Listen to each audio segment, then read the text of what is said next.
Hello everyone, मैं हूं doctor Alia. आज मैं आप लोगों से बात करने वाली हूं मेंस्ट्रुअल इर्रेगुलेशन के बारे में। मेंस्ट्रुअल इर्रेगुलेशन का मतलब ये है कि अगर आपका पीरियड 1 महीने से डिले हो जाता है, यानी कि 28 डेज, 30 डेज या 35 डेज पे आपका पीरियड नहीं आ रहा है, और ये कई बार 2 महीने पे भी आ सकता है, 1.5 महीने पे भी आ सकता है, कई बार 1 महीने में 2 बार आ सकता है, हर 10 दिन पे भी रिपीट हो सकता है। तो ये मेंस्ट्रुअल इर्रेगुलेशन होता है, ठीक है। इसमें इसका कई रीज़न हो सकता है। इसका रीज़न पता करने के लिए आपको एक अल्ट्रासाउंड, थायरॉइड और प्रोलैक्टिन की टेस्ट करवानी पड़ेगी। अल्ट्रासाउंड में हम लोग ये देखते हैं कि कहीं बच्चेदानी में कहीं कोई गांठ तो नहीं है जिसकी वजह से ऐसा हो रहा है, कहीं आपकी ओवरी में सिस्ट तो नहीं है, जो पीसीओडी होता है वो तो नहीं है जिसकी वजह से आपकी जो मेंसेस है वो डिस्टर्ब है। इसके अलावा थायरॉइड और प्रोलैक्टिन, थायरॉइड जो होता है, कई बार थायरॉइड की वजह से आपकी मेंसेस डिस्टर्ब हो सकती है, बहुत ज़्यादा इरेगुलर हो सकती है, ठीक है। तो अगर ऐसा कुछ आता है, थायरॉइड है, प्रोलैक्टिन है, अगर ये सब रेज है तो भी हम उसे ठीक करते हैं, मैनेज करते हैं, तो भी पीरियड रेगुलर हो जाता है।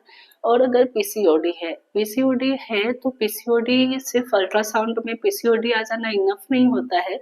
उसके लिए मेंस्ट्रुअल इरेगुलेशन, आपके चेहरे पे एक्ने, बाल, ये सब का ग्रोथ होना, या पीरियड रेगुलर है तो ही हम इसे पीसीओडी मानेंगे। तो पीसीओडी भी एक रीज़न है मेंस्ट्रुअल इरेगुलेशन का।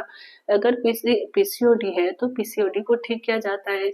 अनमैरिड लड़की को अगर बहुत ज़्यादा प्रॉब्लम नहीं है तो हम लोग ये बोलते हैं कि आप अपनी डाइट और एक्सरसाइज अगर अच्छी करते हैं, उससे भी आपका पीसीओडी ठीक हो सकता है।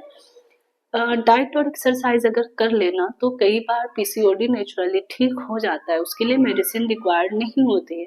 अगर आपको बहुत ज़्यादा ही प्रॉब्लम है, जैसे कि बहुत सीवियर क्रैम्प होता है, हेवी ब्लीडिंग होती है, विद क्लॉट्स होता है, तो ही हम लोग ट्रीट करते हैं। तो वो सबसे पहले हम लोग शुरू करते हैं उनको नॉन हार्मोनल मेडिसिन से। नॉन हार्मोनल मेडिसिन अनमैरिड में देते हैं ताकि उन्हें फर्दर कोई प्रॉब्लम ना हो, कि एक प्रॉब्लम ठीक करें तो दूसरा कोई प्रॉब्लम ना हो, ठीक है। तो इसलिए हम लोग उन्हें पहले तो ये बोलते हैं डाइट एंड एक्सरसाइज अच्छी करने, और कुछ नॉन हार्मोनल मेडिसिन ऐड कर देते हैं। और कई बार जो लेडी हैं जिन्हें बेबी कंसीव करना है और पीसीओडी जो सिस्ट है उसका साइज ज़्यादा है और इरेगुलरिटीज़ बहुत है, तो फिर हम उन्हें हार्मोनल पिल्स पे रखते हैं, ओसीपी, जो हम 21 दिन की गोली देते हैं और उसके 21 दिन लगातार खानी होती है, पीरियड के डे 5 से डे 2 से। वो हम लोग क्लिनिकली देख कर ही उसे मैनेज करते हैं, आप ऐसे नहीं ले सकती हैं बिना डॉक्टर से मिले।